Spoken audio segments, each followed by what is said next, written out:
Good afternoon. If I could ask you to come and find a seat, we can get the party started. And it is a party indeed. Bring them all in. They usually come if you sing a real traditional song. You want me to sing a traditional song? Cheer, cheer for Lafarge High School. Hear all the echoes cheering for you. Is that what you had in mind, Bill? Yeah, okay, good. No, I'm good. I can go out there and bring them in. No, they're good. They'll make their way in. They get scared of me. Oho, Hey, hanach. Hinikarigi wina. Hello. Welcome. Greetings. My name is Luke Zom, and I am honored to serve as a watershed representative for the Kickapoo Valley Reserve Management Board.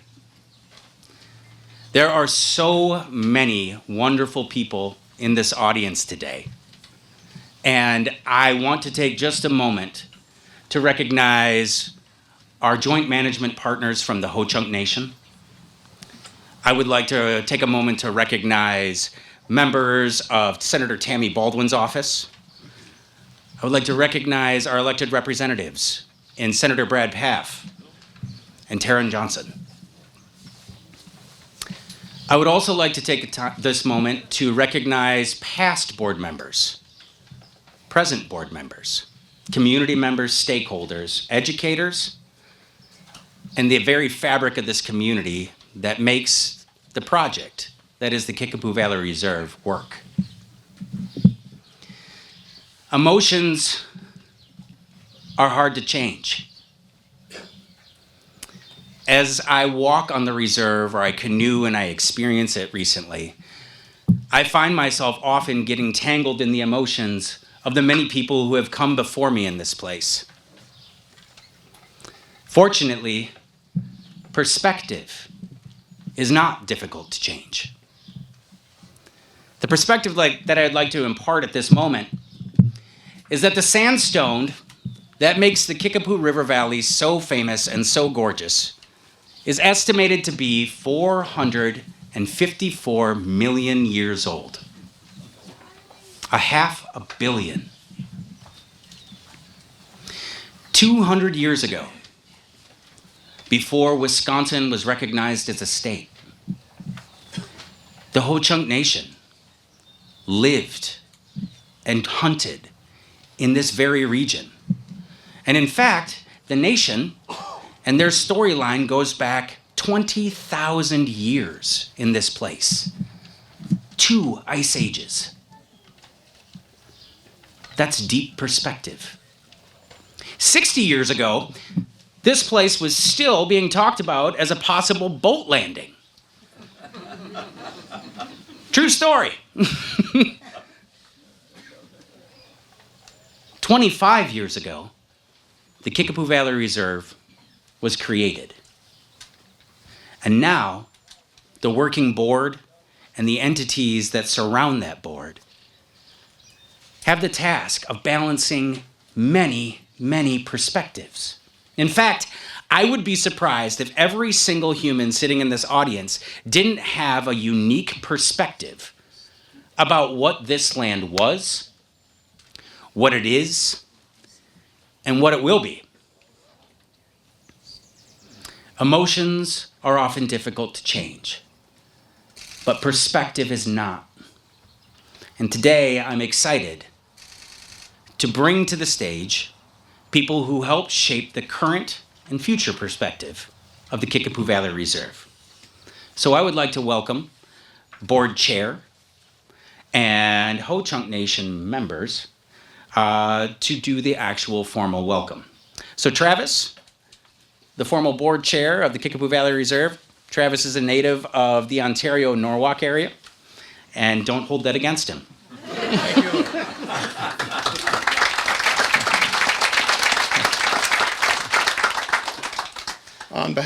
On behalf of the KVR and the management board, I would like to welcome everyone on this fine day.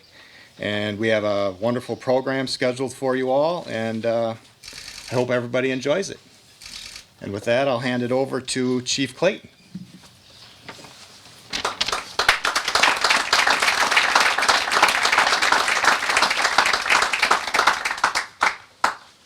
Good morning, everybody, or good afternoon, I guess. It was an early day for me. I've been down here a few times. And first of all, I'm going to speak a little bit in our Ho Chunk language, if you would bear with me, please. Ai hampte haji hawin ngai. He kishan egi haji was you win ngai. Graze egi de Ho Chunk nan na egi de ma egi. Kroke how it egi de egi chi win issue shoot. Hamte egi de egi horogoch u unang nananga egi de kroke hawi khatak chi eja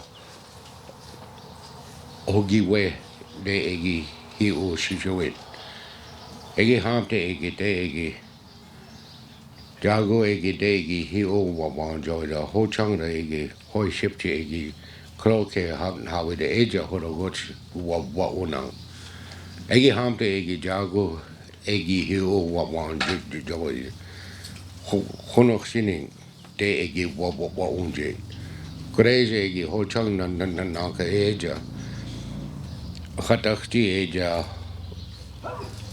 haru kan wine shuron. Hamte egi hamke je case kani. Hamte egi jago egi Ho Chang de egi uwa unangra. Kureze egi de egi wo chechi egi de egi ho giwewa wine. Egi hamte egi who's got nanka aidida persevere anangda egi de egi ha o win jago egi he had egi wo chechije doing go egi he anjawi. I was talking about this land that we're on. Our elders, we as Ho Chunks.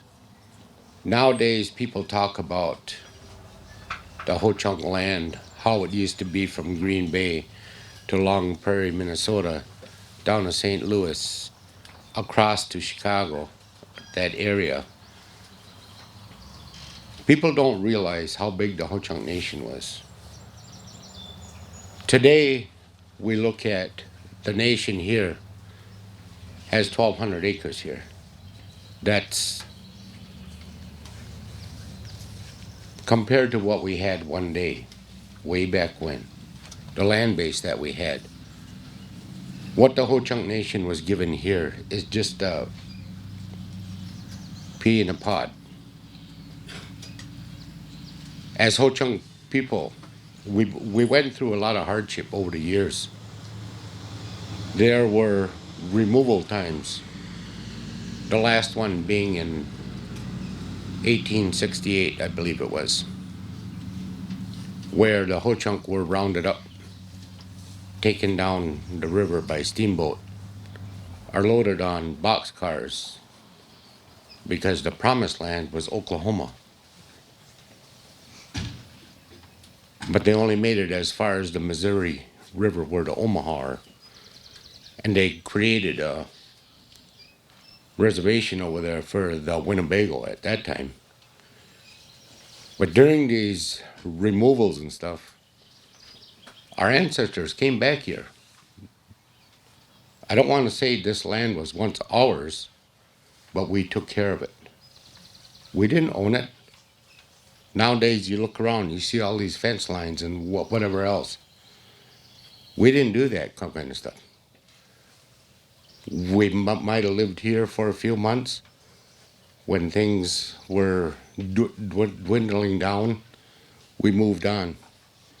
We didn't take away everything that was on that plot of land. We let it come back. We were migrators, you might say. Today, what we're doing here, for what has happened so far,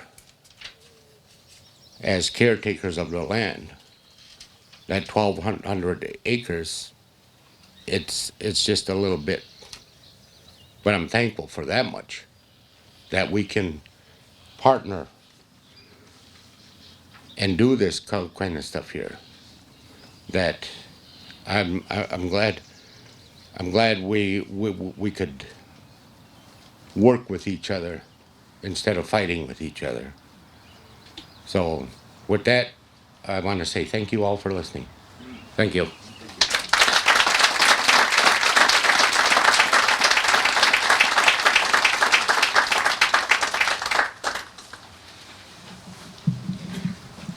The Kickapoo Valley Reserve mission statement.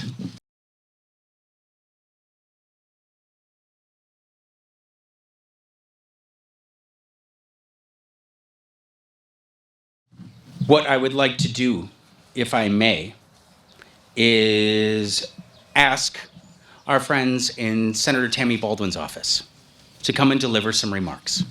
Thank you.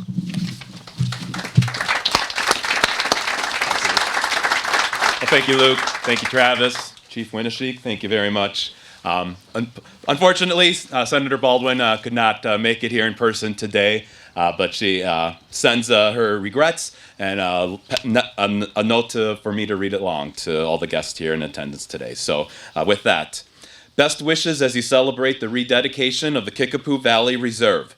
This event is a wonderful opportunity to celebrate the years-long effort by the Ho-Chunk Nation, local advocates, the state of Wisconsin, and the federal government that laid the dedication of the reserve 25 years ago.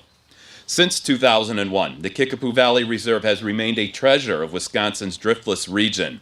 This 8,569-acre area of serene nature has been enjoyed by hundreds of thousands of visitors over the last quarter century. With opportunities to hike, fish, and camp, the Kickapoo Valley Reserve will remain a space for nature lovers to enjoy for decades to come. Today's celebration commemorates the hard work of all of those who came together to protect this area. Thanks to the hard work of the Kickapoo Reserve Management Board, visitors, both old and new, will continue to enjoy the spectacular beauty of the Kickapoo Valley Reserve. Sincerely, Tammy Baldwin, United States Senator, June 2025. Thank you.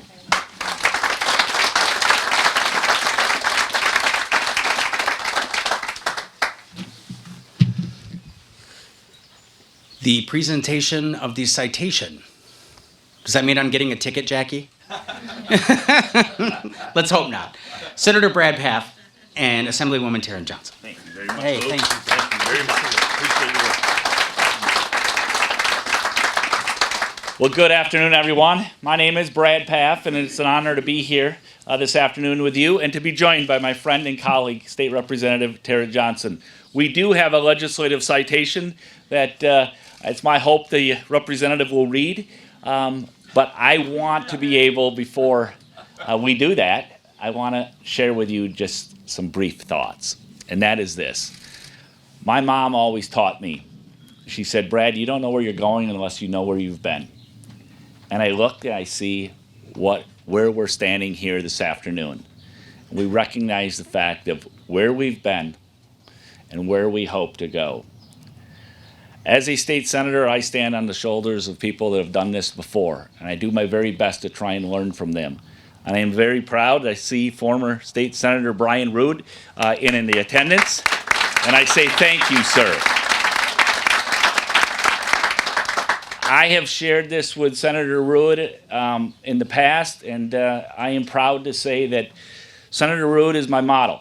What I hope to accomplish as a state senator. He is someone who has always put his community first, and he's put the interests of the people first. And he did that when the situation came before Senator Rood and the state of Wisconsin in the 1990s in regards to this property, and the meetings and the convening of bringing the community together and taking in the variety of different thoughts and ideas on the importance and the historical importance of this land. And Luke has mentioned the various emotions and feelings that have been brought forward. But the thing is, in a very respectful and a very manner in which recognized the different interests of a variety of different people, Senator Rude, working with the University of Wisconsin Extension, working with the federal government and community members, we were able to bring forward what we have today. As we look forward, it is very important that we recognize the fact that it's the next generation, today's generation, the next generation, that will have the opportunity to be able to take part in all of the different activities that this Kickapoo Valley Reserve has for all of us. But the thing is this, the love of the land, the love of the natural resources, the recognition of all four seasons, and realizing the fact that what we do have here in this region, I believe, is really very special, and it's second to none. And I am very proud that we have visitors from all over the greater United States and even beyond that come and have the opportunity to walk in these lands, but at the same time have the opportunity to think and to reflect and to move forward. And I think that's very important for all of us. So with that, I am going to ask my friend, the representative, to read the citation that we have. Please come forward. Thank you, Senator Paff. It has fine print. I have older eyes than he does. I think this is an unfair task, but I do it gladly. Thank you for that opportunity. I do want to do a quick shout out. I know that one of my predecessors, the former Representative Lee Nearison, is with us this afternoon also. Great to see you. And I would just add greetings to Chief and the Ho-Chunk Nation, and to all of you, especially leadership of the Kickapoo Valley Reserve, for helping me, to your point, Luke, change my perspective and enrich my perspective as the new representative for the new 96th district.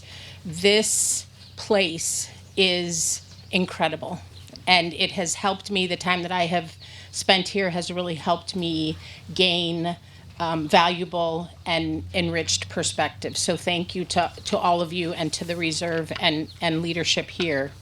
And with that, we'll see how far away I have to hold this from my eyeballs to read. So this is a citation by the State Senate. Know you by these present, whereas on June 7th, 2025, the Kickapoo Valley Reserve will celebrate its 25th anniversary in Lafarge. And whereas the Kickapoo Valley Reserve was officially transferred to the state of Wisconsin and Ho-Chunk Nation on December 28, 2000. And whereas the Kickapoo Valley Reserve is an 8,569 acre area of land located in southwestern Wisconsin that was created to preserve, protect, and enhance the unique environmental and cultural features of the reserve. And whereas the Kickapoo Valley Reserve provides both educational and recreational opportunities to over 14,000 annual visitors. And whereas the Kickapoo Valley Reserve is governed by the Kickapoo Reserve Management Board on behalf of the Ho-Chunk Nation and the state of Wisconsin in order to continue the mission of the reserve. Now, therefore, the members of the Wisconsin Senate, on the motion of Senator Brad Paff and Representative Tara Johnson, hereby congratulate and recognize the Kickapoo Valley Reserve on 25 years of Wisconsin and Ho-Chunk management and continued service to southwestern Wisconsin communities. Thank you. Congratulations. Thank you very much. Thank you. Thank you very, very much. And thank you all for being here. Luke, I'm going to turn this over to you. Yes. Thank you very much. Appreciate it. Yeah. I appreciate Good work. it. Thank you. Thank you. Thank you very much. Thank you.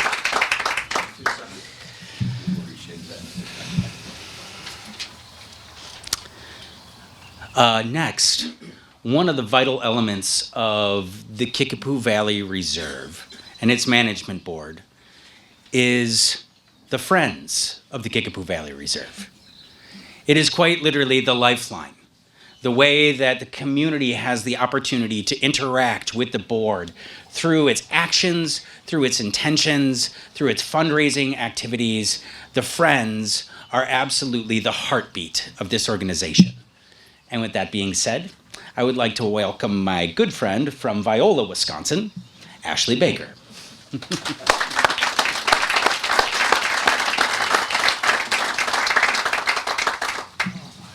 Good afternoon. My name is Ashley Baker, and I am the current president of the Friends of the KVR board. Friends of the Kickapoo Valley Reserve was established in 2002 and is an organization of people dedicated to assisting the Kickapoo Reserve Management Board in its mission to preserve and protect the lands entrusted to the reserve. And we do so by raising funds, supporting many activities of the KVR, and promoting public awareness. Whether it's through our annual events, which are many, such as our holiday happenings, our Dam Challenge pasta supper, Winterfest concessions, Earth Day activities, including our poetry contest, our fall photo contest, our roadside cleanups, and our summer Driving the Driftless garden tour. The Friends group always shows up, and it's always like a family reunion when we do.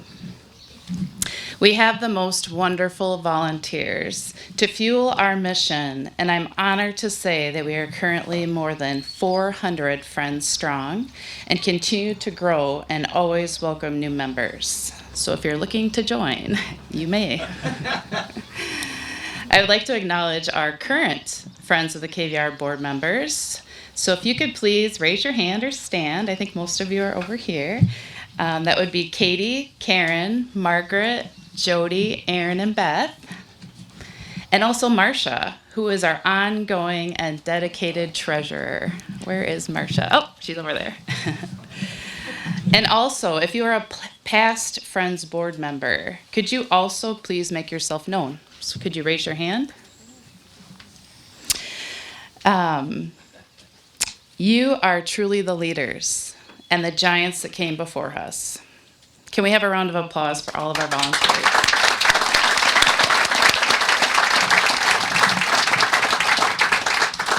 So in closing, on behalf of all Friends of the KVR, as we've come here to celebrate, let's also start planning for another 100 years of preserving and protecting our beautiful reserve and historic tribal lands. Thank you.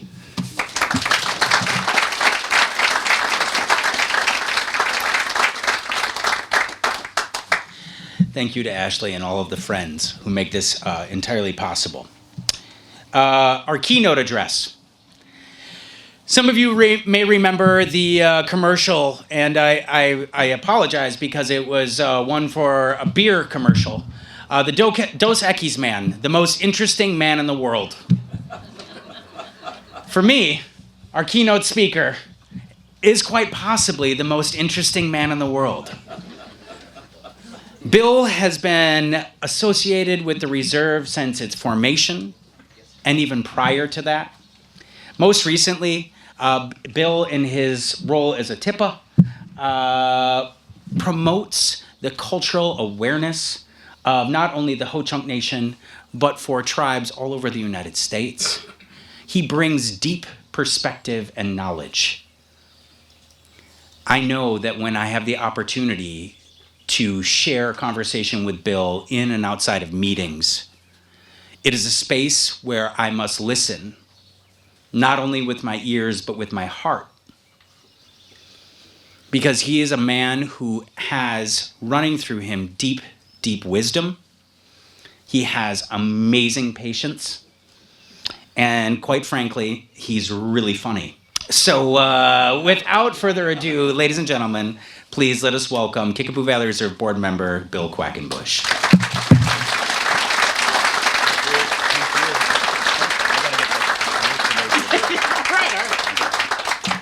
Well, thank you, Luke, first of all, for introductions and coming up here time and time again with a different something to say. That said, they really didn't leave too much meat left on the bone here to talk a little bit about the history and culture of the reserve itself and how it is first established. This morning I was sitting there with a cup of coffee and I decided that I'd actually write something down here, and I got to make sure I know what the password is to my, there it is. All men use the same password, by the way. It's 0000. That always works. So you remember that. And Luke real eloquently stumbled through some of our language this morning. It was really beautiful to hear, though. And he was saying, in short, greetings to all you folks there. And I had wrote some down here. We did feel, as a committee that was created this gathering, took, stock of what really needed to be said on here. It was something that, of importance to hear our traditional language in this area. And the reason being is our language is who we really are. Within our language, you'll see aspects of our culture. You'll see within our language, aspects of where we come from. And you'll see within our language who we are and where we are today. And the hope of passing on our culture and history to the next generations of time is entwined with that language as well. Myself, Hochankaraja, Nawachuk Ije Hingayade, Ka Yiki Chidach, Wau Yu Haje. My name is Knoxdown Fence, and I'm a Deer Clan. And the Ho-Chunk Nation has 12 clans that we recognize as having, duties and responsibilities within our tribal culture and our people. And it's those 12 clans that make us who we are, and how strong we are. And only recently in our history, though, it was something that came under attack. We talked a little bit about, why it was important for the reserve to be, where it is today, those acres and the accolades of receiving, the plaques and such of a job well done. But it's important to realize that there is a lot of growing pains that comes along with joint management of this nature, right? It's the animosity, that takes place of land taken from, that was 149 or so, landowners here, those folks that hold many generations of history and connection to those very soils that you fight hard every time, a large rain event takes place and takes half of your values downriver. And that's where you ingrain yourself into that property, that ownership. And to have the very government that was created to protect and preserve and perpetuate your history, as well as our history, those are the ones that came here and took that from you, right? And although they gave you a certain amount of money as, collateral for that, it wasn't enough. It's more about the connection to the land versus the value of that land. And so that remains true with the Ho-Chunk people. When this land was first considered to become, an avenue for the federal government to gain control of our mother, the earth, right? That gain control of the river here to make it easier for the people living downstream there to have a better life. They created that plan, right? That draft. They reached out to the local people, and the people here largely despised that process. They didn't want that dam to take place once they found out that it would recover such a footprint, And yet they continue to do that, right? And we often talk about, the importance within our tribe there of duties and responsibilities that, if all this went away tomorrow, if Western society decided to get up and leave, and we were left alone, once again, in our ancestral footprint, would we have the ability to continue on and not only surviving on this land, which most people, teach in our schools, but begin to continue to thrive as a people. And that's where it becomes important. This clan structure we use is our form of government that we had used for millennia, for many, many thousands of years. And whether it was 20,000 years or 12,000 years or whatever those years are, we don't often use numbers to talk about our history, our extensive connection to our ancestral footprint. We utilize our language and the stories and the names that are gifted to those areas for us to remember. And this Kickapoo Valley, this place of refuge is how we refer to it as. This is a place where our ancestors came to reside and stay here until, the earth decided to take those ice forms and move back to the north, where we followed it back into the regions from this, what they call today the driftless area, right? This place of refuge. Well, now you have those scientists out there, those archaeologists, those anthropologists, and whateverologists they are. They love to study us, right? They don't actually come to us and ask us. They always have to study about our past through the dirt and all those little items and trinkets that they find in the ground. But with that said, there's some value to that, as we find out as well, for the Ho-Chunk people, and that within this driftless area, right within this footprint of the reserve itself, there was enough material there that they had discovered where they determined that it needed to be regarded as an archaeological district. Something that was important enough for the history of Wisconsin, the history of the U.S. government out there, to document as a district that afforded a higher protection. And that's why, in part, along with the environmental needs to protect and preserve this, they regarded it as a reserve. Not a state park, not state public land, that was managed by, natural resources. This is something that was important enough for the Wisconsin people and for the Ho-Chunk people that was entering into consultation to manage this property in a joint management way, to regard it as something different. That it was something of a gem that was still intact, for the public constituents of Wisconsin and anybody else that wants to come. My chief, Clayton Winishik over there, he mentioned that, that we lived upon her and we resided upon her and we're part of her. That we don't own the earth we stand on. None of us here truly does. We're part of that. We eat its food, right? We gather its medicines out there. We drink its spring waters. We breathe the lovely air that we still have on here. And we're often be able to sit here in a dark sky mentality and look above us and see the creations of the skies and the earth and what's below us. The reserve offers of that.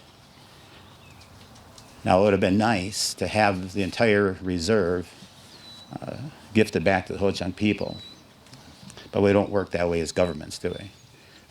And so we received 1,200 acres of it. And like Clayton said, we're thankful for that, but there's so much more to do, right? One of the things we recognized when we acquired, the reserve in 2021 formally was the fact that our people wanted to assure that it was codified, that we came down here also as well as physically to recognize this area down here, that we reattained within our ancestral footprint was something that the public would see. Right? And at this time, I cannot believe I put it on the screen because I haven't even looked down at it once. But what happened was that this is an open area, and we came here with a flatbed trailer. We put it on there. If you look at the first year on that board, it talks about how the reserve came to be. The second year in 2001 is when the Corps of Engineers and that committee here had turned it over with the BIA, Bureau of Indian Affairs, to receive it and place it into trust for the Ho-Chunk people, those 1,200 acres. And that is when it officially became accepted that this was a joint management property down here. And it's important to know that although we manage our property to a degree that we feel is more comfortable and something that's our tribal members could come down here and be proud of, that they could utilize, that they can come down here and have a place to get back in touch with, our Mother the Earth, that they can bring their families down here, enjoy the area here as much as we can. It's still adversely affected, to the degree that, we also are required to maintain some of that agriculture out there, right? Which is part of that agreement. We're also required to, assure that the trails that on the reserve remain as many miles that they are. But we also are required to maintain and take care of those trails and assure that agriculture isn't adversely affecting the environment downstream. And so you'll see the nation and the state as well working at a higher standard, increasing the buffers and going out there and, repairing those trails to the highest degree. And when we were done up there on that field in 2001, and all those dignitaries that sat on the trailer, including the Vice President, Clarence Pettibone, and others, and a drum group with the White Eagle group down here, and we had that big hoopla up there, and the people all left. I remember that day. And the only ones left were standing here was just a handful of newly, reserve staff and a handful of Ho-Chunk people from our Natural Resource Division standing here, and it was quiet. And we looked across, and you could see the valley. These trees were half that size, half of that stuff over here. You could see the entire valley. And we looked down ourselves, and it wasn't much said, but we looked at each other, and we knew we had a big job ahead of us. 25 years ago, we stood there. No buildings on this, and we looked across over there, and there was just that flatbed trailer here that was threatening to get stuck. And we realized that, we had no timeline. We didn't know there was going to be a 25-year period where we'll come back and look back at this, but we knew we had a lot to do. The process that evolved obviously was that, you see a building behind us. You can see the aggressive advancement in those pictures, picturama, if you walk inside the structure afterwards, and they have the years paced out there on here. And it's unfortunate because one of those names that stick on that list of committee members is my own name. And I was mentioning to my chief over here that, I got kind of suckered into that. And I say that because that responsibility as a Deer Clan members, we focus highly on how we work along and have knowledge about environmental processes. That is our gift as a Deer Clan member. We're supposed to be able to tell the weather weeks ahead, and I think that's true because my knees tell me when the weather's going to change a week ahead. But we lost a lot of that ability to just go out there and learn what our mother, the earth, is trying to tell us. And with those 1,200 acres, here, and the 1,500 acres over there, Badger Animal, and all the land that we have to acquire at great cost and to sit on. Now we have the ability within our clans to go back to these properties and regain some of that process that we have been taken from us.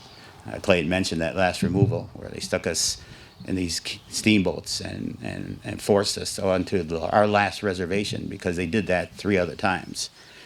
Right? The Ho-Chunk people went through a lot of removals. And you'll hear other tribes talk about their Trail of Tears. It was no different for us. Our Trail of Tears extended 4 different times to Turkey River, Long Prairie, Minnesota, to Blue Earth, and forced marches up to Fort Snelling, and put us in a stockade pen until spring. Can you imagine that? Being in a stockade pen, and all of our elders who were sick and tired, and they were passing away left and right. We lost about 1,600 people on that journey, that removal, down that river on those steamboats. Those steamboats don't run off clean air energy, do they? They run off water, and they run off wood. And they have to be pulled over all the time to regain some of that wood and put water in those steamboats. And as they were gathering all those materials out there, we were taking our dead and putting them in shallow graves along the river system out there. When you talk about the history of the Ho-Chunk people, there's so much that a lot of people don't put into what we have to do to survive in this day and age. We have to assimilate the American way of life or we'll cease to exist, right? We have to take on those jobs. The 2 parents have to work. We have to send our kids to schools to learn your Western culture. And so there's two roles for that. You got to bring your children back there and assure that they're learning the Ho-Chunk language, that they're understanding who they are with the clan, because we always told, that when you pass away, you better have your Ho-Chunk name well in hand and the ability to speak some Ho-Chunk over there, because those ancestors that are on the other side, they're waiting for you, and they only talk one language. They talk the Ho-Chunk language, and it's important that you understand that so they know where you come from. And all those ancestors we talk about, they're buried in our ancestral footprint. Mr. Winishik mentioned, right? That footprint of Wisconsin, for Door County, all the way down to Gushgehunk, down there, Skunk Trail, all the way down the Illinois River where it confluences in the Mississippi, that Nichete, that big river, all the way across over there to Long Prairie. That footprint he talks about, they say. At one time, you could walk anywhere within this area here, and you'd run into none other people than the Ho-Chunk people. Now, that's a big footprint, and that's a good time right there, right? And that's how you can live, and be vibrant as a community and people. But you pinch that off and put us in those square boxes of 40 acres, and all of that goes away. And that assimilation process, it's an ugly process, because when they put you on a mission, or a school on a reservation out there. They put that mission church in there, right? They put that boarding school, industrial school. They take your children, and they force you to cut your hair, and you have to learn a certain amount of Christianity because that's how you lessen your savagery, right? You know, and that's what was forced upon us, and we lost those aspects of learning our culture the way it should have been. But now with this property out here, we don't look back. We learned that this property was gifted to us, and we utilize it the best we can. It's a slow process, many generations long it takes for that land to come back to where it gives you everything that she wants to give you. But we're a patient people, and 25 years to us is something that all of us here today look back and we look at it different. It was just a small snapshot in time. And when I talk about the history of the Ho-Chunk people, people don't realize the extent of that process.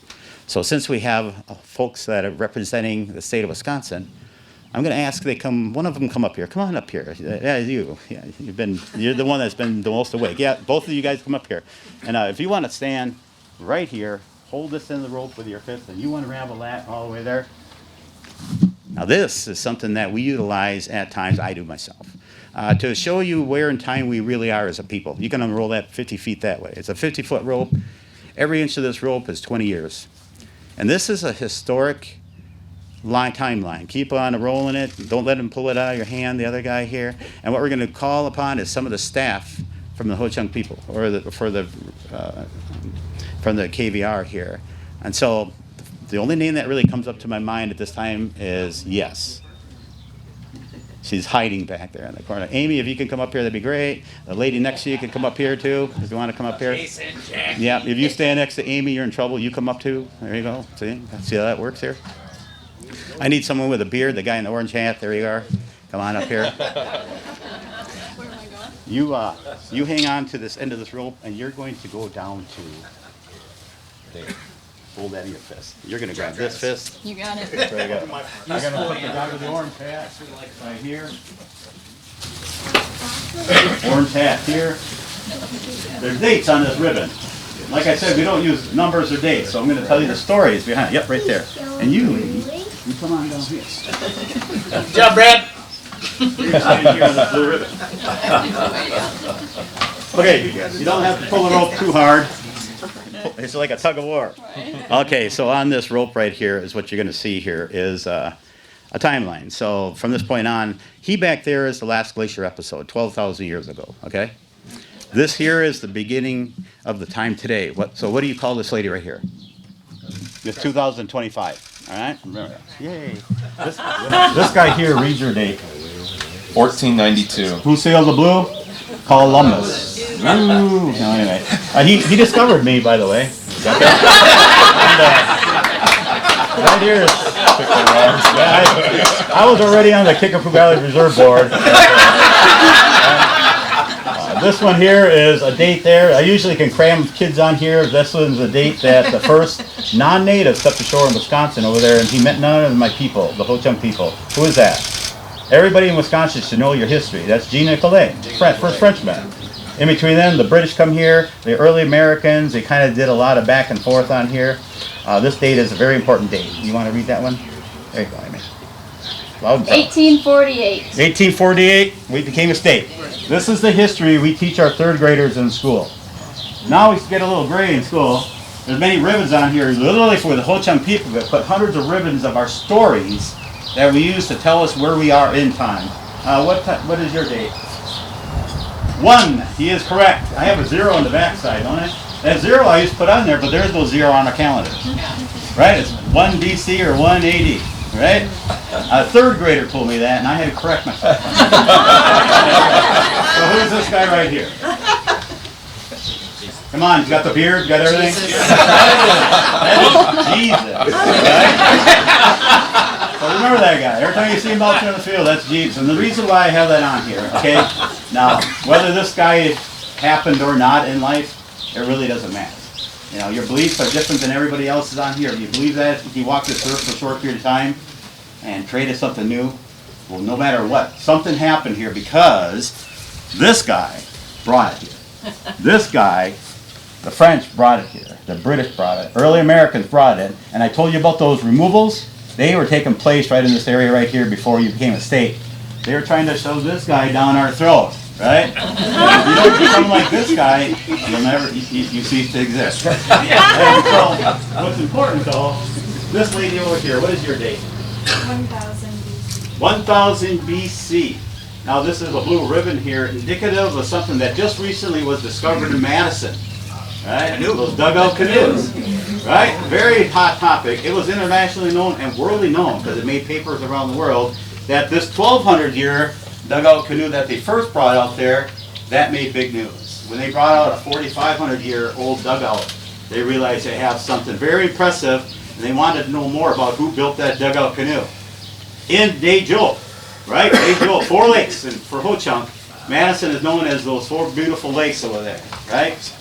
And that culture, that livelihood around there included those big watercrafts to go across those big lakes, down our big streams, down all over. And in fact, our chief, Clayton Winishik, and myself just came back from yet another annual canoe journey. We started in Green Bay, Mogul-Chutes, and went around the Thummel there and stopped at various locations. There's 2 agency heads in there. I threw a mayor of Green Bay in that dugout. We paddled it. We paddled from there all the way down to Daeji, Milwaukee. We paddled more dignitaries and people up and down the Milwaukee River because it was a little rough on the big water. But I don't want people dying, right? So I paddle them in safe waters. We do that every year as an educational outreach, right? We go out there and we bring people in there that we have collaborated in partnership with, as well as our Ho-Chunk youth met us on there. We told stories along the waterway over there about our ancestral connection. Because in that area is one of the most important things that we talk about. Our origin stories place us in an area they call Mogul-Chutes, red banks. They say that's where our creator placed us there, and that's where our first fires were lit. And that's where the Ho-Chunk expanded to our ancestral footprint. Well, that guy back there is the last glacier out there. It's a long time away, but you see ribbons along there. And when we come and looked at this property here to determine whether or not there was enough cultural, integrity to this, archaeological integrity to this, our elders of old came along right alongside us. There was an individual named James Funmaker. Very beautiful, rather short, but very knowledgeable individual. And he told us many of the stories that should be on this rope yet today. But that ribbon just after that glacier receded to the north on there, there's a ribbon on there that says, Nuchma Ruha Nichade. And what that means, in short, it's when the ice and the earth formed a dam for a short period of time on the Mississippi, Nichade. You've heard that term several times now. And it made the water go back up the Wisconsin River area backwards for a short period of time and formed a lake right there. Not that big glacial lake everybody talks about. It's a former lake there that nobody had knowledge of it, but it was in our stories. And NRCS came to us one time, and they were asking about this new soil series they had found and just below us down here in Richland County, along the shorelines there down there. They wanted to know if we had any knowledge, because there was a tribal liaison, Jim Ranke and a few others, that says, well, you always said you've been here for a long time. And the soil is relatively new, and it's unique. You can't find it anywhere else on this earth. Would you have any knowledge about how that came to be?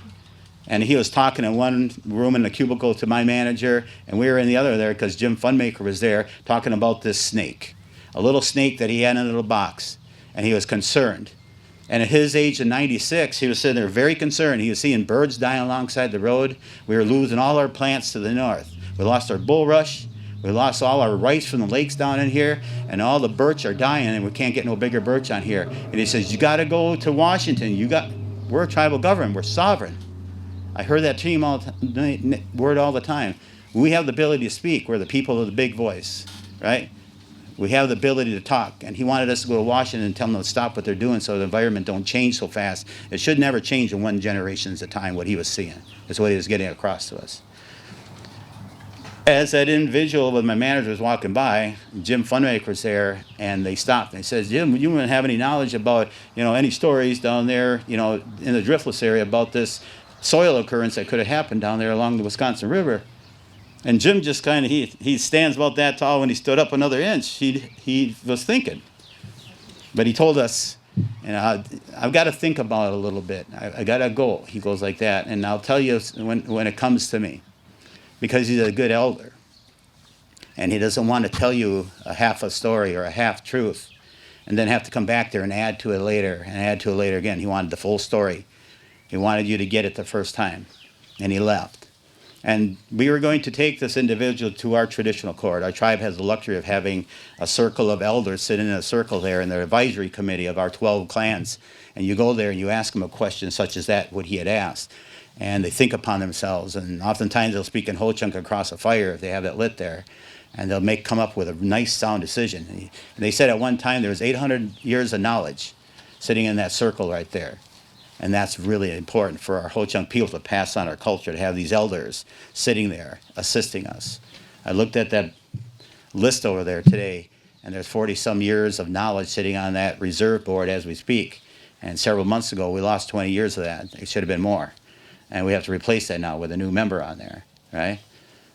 But that continuation of people sitting there is where it's all at. And Jim, they pulled into traditional courts and they did the same thing. Let us talk a little bit about it, and they were leaving. And here comes Jim Funmaker pulling up in there.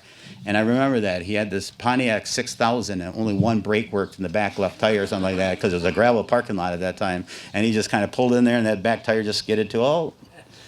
And he gets out, hey, he says, I got that story. If you need it, I can tell you to that story now. And we said, great, that's really good. I don't think he really believed in traditional court because all those guys in there was younger than him. They were like young kids to him, but that's the way Jim was. He did believe in traditional court, by the way, but they were all younger than him. And so he told us that story I just cited. Can anybody here cite that name of that story? I just said it. You guys are really good listeners. Nuchma ruha nichade. That's when the ice in the earth formed a dam on the Nichade for a short period of time and made the water flow backwards up the Wisconsin River and created a lake. That's that story. And as he began to tell that story there, they went and was analyzing that soil context there. The analysis basically stated is that during the glacier episode, it had washed this silt and stuff from the headwaters of the Minnesota River, the St. Croix, and the Mississippi, and it came down there, mixed all that together. But what happened is that when it went up there and that lake was created for that short period of time, it sedimented out and laid this layer of this gray model clay around there. And they thought that was a beautiful story about how that happened. And so if you look in Richland County's Soil Service book, I don't know what page it is on there, but you'll see a soil series that's new in there. They named it after Jim's story.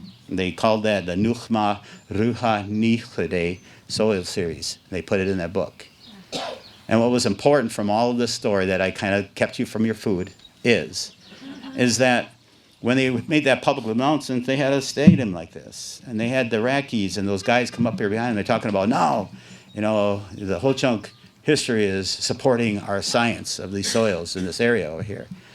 And Jim Funmaker corrected him immediately. He says, no, your science is now backing up our history. Our history has been here for tens of thousands of years unchanged. And your science is now showing that our oral history is accurate. When we talk about the history of this area here, oftentimes we refer to all of these ancient findings in Boaz, that mastodon, right, that they found there, and there's stone tool carves marks on there, stone tools laying all by these ancient animals and bones you dig up here.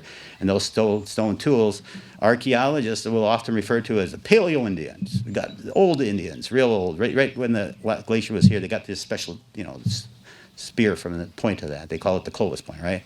The Archaic period. They talk about the early woodlands, the late woodlands, all the way up to protohistoric, and they all talk about the Mississippian and so on and so forth up there. But they never say the Ho-Chunk people. We always talk about ourselves as the Ho-Chunk people, and that's the way we've always been known. We were gifted that name. And it means the people of the big voice, or the people of the sacred language, because it's bastardized even in English. And yet they don't come and ask. So they asked Jim, and there he answered it, right there. All this rope right here that we talk about, those dugout canoes in the blue, and right on here, people keep looking at science, and they don't come to ask to us. But we have that chance here. We got the reserve, and we collaborate together, and we joined. And when they were reading that land acknowledgement statement on here, a land acknowledgement that LAS is something simple. Acknowledge who you had problems with, or what you caused this transgression to, and what the transgression was, and how you're going to repair that. How are you going to make life better? That's what a land acknowledgement statement is supposed to state. You know, and a lot of people look for those land acknowledgements, and guess what I do? As Luke mentioned, I'm a Tribal Historic Preservation Officer, a TIPO acronym. Government's all about acronyms, TIPO. And so every time you see a federal project take place, this undertaking like the Corps down here, guess who they have to call? They have to call the TIPO. They have to call the president of your tribe or people that head of council on there to see if you want to enter into consultation to assure that you guys are doing what you need to do to protect the cultural aspects of that project, right? Because when it's all said and done, the history and the culture of Wisconsin goes much further back than this guy over here, 1492. And so we talk about our history about this constantly, and we ended up with 1,200 acres, right? It would have been beautiful to have the property gifted to us down here. But in this day and age, sometimes you got to think about how much it costs to manage property, and it's a great expense, right? It was just said, those friends of the reserve over here, that's where it's at. That's where it's at. We talk about how we jointly manage this, and you sit on that board, you have local residents. Did this thing die? And you have tribal representatives on there, you have people that are placed in there, the state, and then you have state representatives that are coming to our meetings quarterly. Our tribe is supposed to have representatives come here quarterly to make sure we're doing the right thing for their people. And that's where it's all at. That said, I'm going to cut this short for you folks over here. I want you to guys thank these guys standing on the rope. I know how enduring that is over there. Please thank you for that.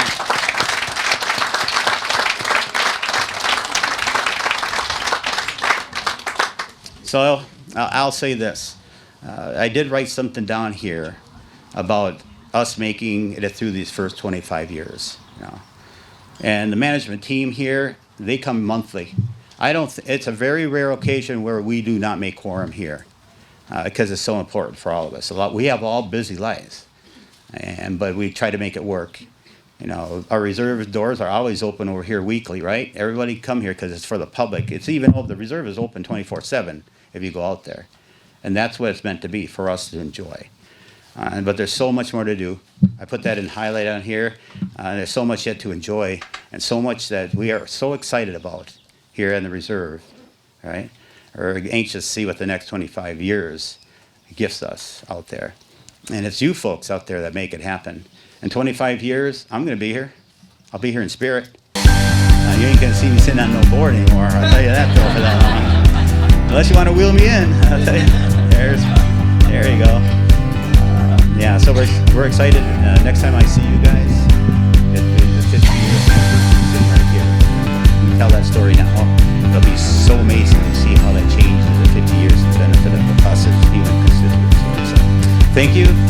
Pinagigiwi, that means you guys involved did well for us out there. And I'm going to leave it at that. Thank you.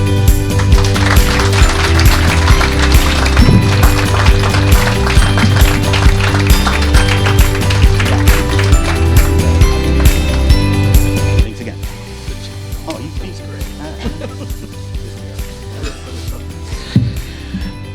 I really wish I would have had the benefit of the string demonstration.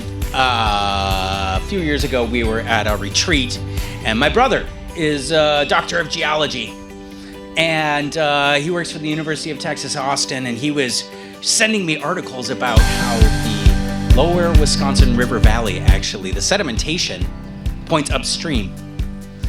It points in a different way than most river systems do, and I was so excited to bring that to Bill. I was like, check this out. And I got the whole 9 yards. Brad Paff, you thought you had it hard out there? No. Like, I learned. But that's beautiful, right? There are so many differences in the perspectives of what this place is and has been and can become. It makes me so excited, and it fills up my heart to know that all these different perspectives really do weave a tapestry of community. We are in this together. With that being said, I would like to acknowledge that we would not be here today if it weren't for our past and present board members. Could I have you please stand?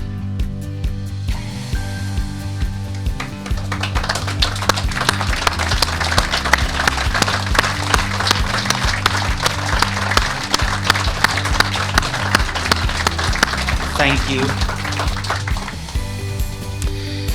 Past and present staff of the Kickapoo Valley Reserve, could I have you please stand?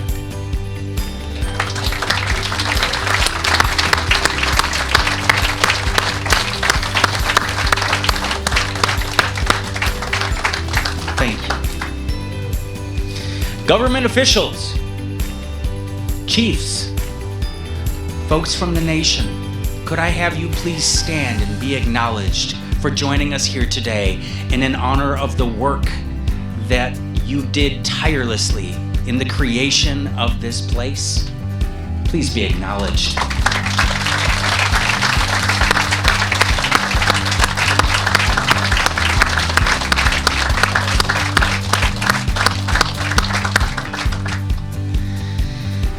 Friends, members, and colleagues who were instrumental in the success of the reserve, from the bottom of our hearts, we thank you. You truly are the giants whose shoulders we have the opportunity to stand on and grow. We have extended a special invitation to you today, and what we are asking is we have a small gift for you inside the KVR Center. We'd love it if you made your way towards the front entrance and picked that up. For the rest of us, we also have a small gift, lunch. Inside, we have many different iterations of what Wisconsin cuisine is. Run through them, you want them? Okay, fantastic. Great, this is the only part of this job I'm really good at. So thanks for kind of, working with me to get me to this point. A couple things I'm really excited about. So I had to import a little bit from the Anishinaabe Nation, the White Earth Nation in Minnesota. We brought in wild rice. We brought that in to honor the ancestral past, the current iteration of the Ho-Chunk people, and our joint partners in management of this place. We've seasoned that salad with wild rice, maple syrup, and cranberries. We wanted to keep it herbaceous, so we have some lovely herbs in there. Also from Harmony Valley Farms, we have sunchoke. That is an ancestral food of this place. It has been here for thousands of years. We have a really nice dip. And then we have the smorgasbord of Wisconsin cheeses. Some hailing from as close as Westby, Wisconsin, the Hidden Springs, feta, which is a lovely sheep's milk feta. We topped that today with hot honey, which is really nice as well. And then going to Thorpe, Wisconsin. If you're with me, here's Wisconsin. Here's us over here. Thorpe is right up in the middle of the state. Marique's Gouda, one of the only female master cheesemakers in the United States, having been recently adorned that. And then we travel around to Kingston, Wisconsin, over here by the Horicon Marsh, right? Lovely blue cheese factory, owned and run by the Amish, which is fascinating when you consider the modern intersection between dairy processing and the plain community. All of that being said, we stop with the grand champion, the world champion, Hook's 5-year cheddar. A cheddar, yeah. I know where the cheese lovers are at. Like when you get the, yeah! Coming from Mineral Point, Wisconsin, this cheese has defined Wisconsin cuisine for decades. And I hope that in enjoying lunch, you have the opportunity to enjoy the perspective of Wisconsin's cuisine from past to present. And hopefully we'll get a chance to connect and discuss the future. Thank you so much for coming out today. Thank you so much to the staff who put this on and made this possible. Thank you so much to Chief Winneshiek for coming and adorning us with your words. Thank you to Bill. Thank you to Jason. Thank you to Senator Paff. Thank you to Assemblywoman Johnson. I think with that, I'm about out of words. So I invite you to come inside. Let's celebrate and create community together. Thank you.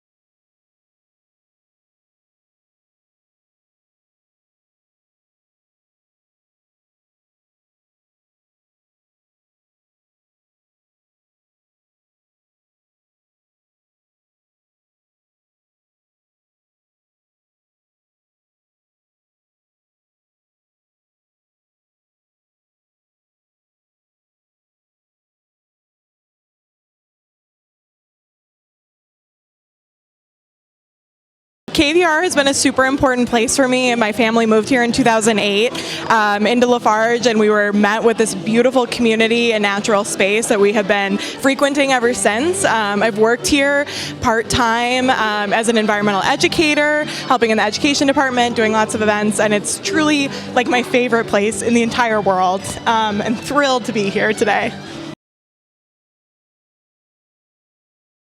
Well, I have very fond memories of going to summer camp when I was a kid at the KVR when they first started, before the visitor center was even open, and they were based out of a little building in Lafarge. So those are some of my first favorite memories, hiking with my family here. And now I enjoy taking my kids on the river for kayaking and hiking, and my kids come to summer camp every year, so it's probably, yeah. Lovely place. It is, yes. Thank you.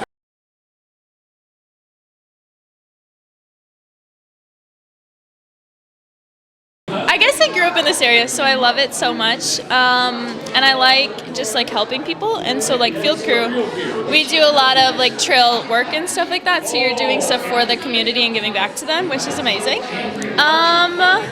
Sometimes we go down the river and we check for like log jams, and that's probably my favorite. Or just riding the four-wheeler on trails.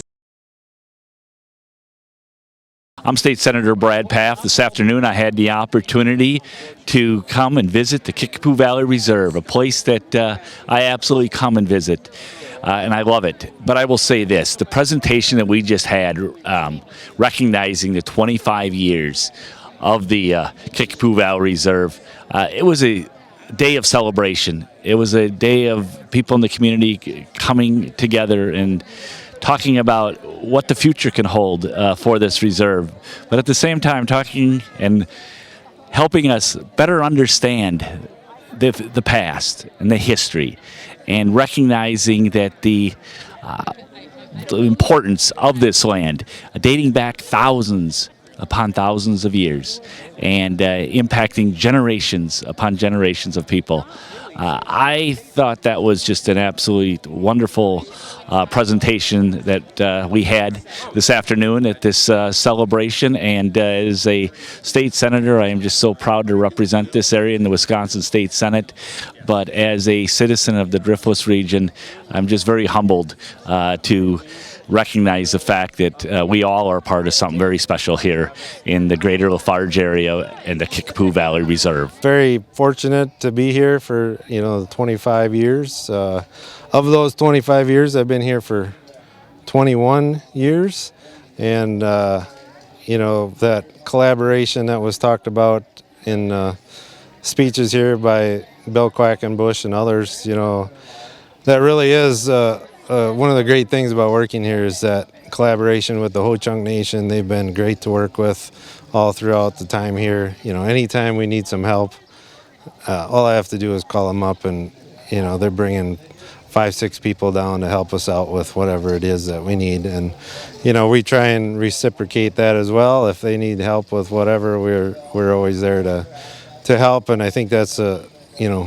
great partnerships are built with great relationships, and they've had longtime people that have worked for them, like AJ Mann, who is one of our board members, but he's also one of the DNR people, and we've known each other for over 20 years and worked together. And I mean, a lot of their leadership in the DNR area and some of their workers have been there for 20 years, so we've all kind of grown with the reserve itself here, and done all the different management of the state-owned and the Ho-Chunk, and manage it as one property. And we're very grateful for that partnership. And I want to say something too about all the past board members and all the past staff, especially.